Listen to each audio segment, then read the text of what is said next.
আসসালামু আলাইকুম। আমার ভাতিজা মোহাম্মদ স্বাধীন মিয়া, সে ফুটবল খেলতে যাইয়া আরেকজনের পায়ের সাথে ভারী লেগে তার পাটা ভেঙে অর্ধ হয়ে যায়। তাই আমরা তাকে নিয়ে সিলেটে আসি, রাকিব রাবেয়া মেডিকেল কলেজে। আসার পর সেখানে কর্মরত ডাক্তারগণ বলতেছে যে এই সপ্তাহে তাদের কোনো অপারেশনের সিরিয়াল নাই। এর জন্য আমরা তাকে নিয়ে লেভিট হসপিটাল সিলেটে যাই।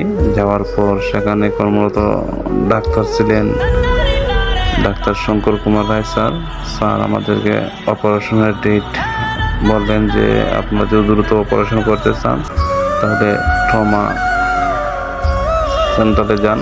ট্রমা সেন্টারে যাওয়ার পর সেখানে আমি নিজেই অপারেশন করব। তাই স্যারের পরামর্শ অনুযায়ী আমরা ট্রমা সেন্টারে আসি। আসার পর তার চিকিৎসা চলে।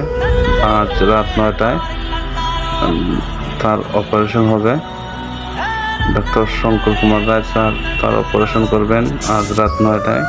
তাই সকালে ওর জন্য দোয়া করবেন, আল্লাহ যেন সুস্থ করে দেন। এবং ফুটবল খেলার আগে অবশ্যই সকলে সচেতন হয়ে খেলবেন। ভিডিওটি শেয়ার করে সকল ফুটবলারদের সচেতন করে দেবেন। সবাই আমরা সচেতন হই।